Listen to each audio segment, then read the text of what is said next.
శ్రీమాత్రే నమః. అందరికీ నమస్కారం. ఆధ్యాత్మిక క్రియా ఛానల్కు స్వాగతం. ధనుర్మాసంలో నేడు 9వ రోజు. ధనుర్మాసంలో గోదాదేవి పాడిన పాసురాలలో ఈరోజు తిరుప్పావై 9వ పాసురం. ఈరోజు ఆ తిరుప్పావై 9వ పాసురాన్ని పారాయణం చేద్దాం. ఆండాళ్ తిరువడిగళే శరణం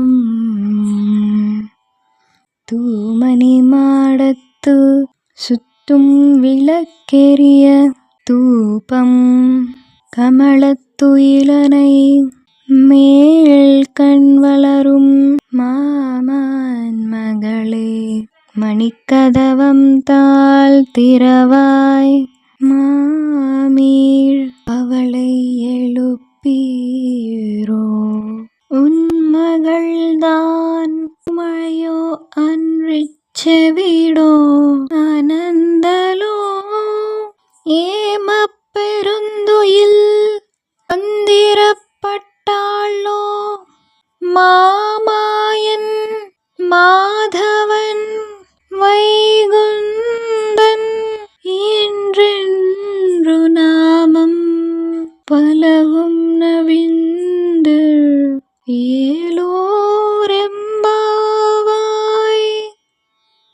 ఇప్పుడు ఈ పాసురం యొక్క అర్థాన్ని తెలుసుకుందాం.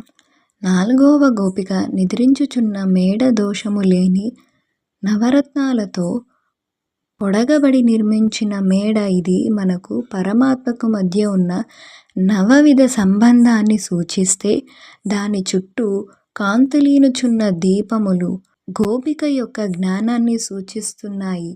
శ్రవణం మననం వల్ల మనోమాలిన్యాల దోషాలు దూరమై భగవద్జ్ఞానం అనే కవచంతో భగవంతుడు తప్ప ఇతరమైన కోరికలపై స్పృహలేని స్థిత ప్రజ్ఞత స్థితికి చేరినది ఈ గోపిక. అలాంటి గోపిక లేచి తమకు మార్గదర్శనం చెయ్యమని ప్రార్థిస్తోంది గోదాదేవి ఈరోజు. ఇలా మనం 9వ పాసురాన్ని పారాయణం చేసి అర్థాన్ని తెలుసుకున్నాము కదా. 10వ పాసురం మరియు దాని అర్థాన్ని తెలుసుకోవడానికి మా ఆధ్యాత్మిక క్రియా ఛానల్ను సబ్స్క్రైబ్ చేసుకోండి. నచ్చితే లైక్ చేయండి, షేర్ చేయండి. స్వస్తి.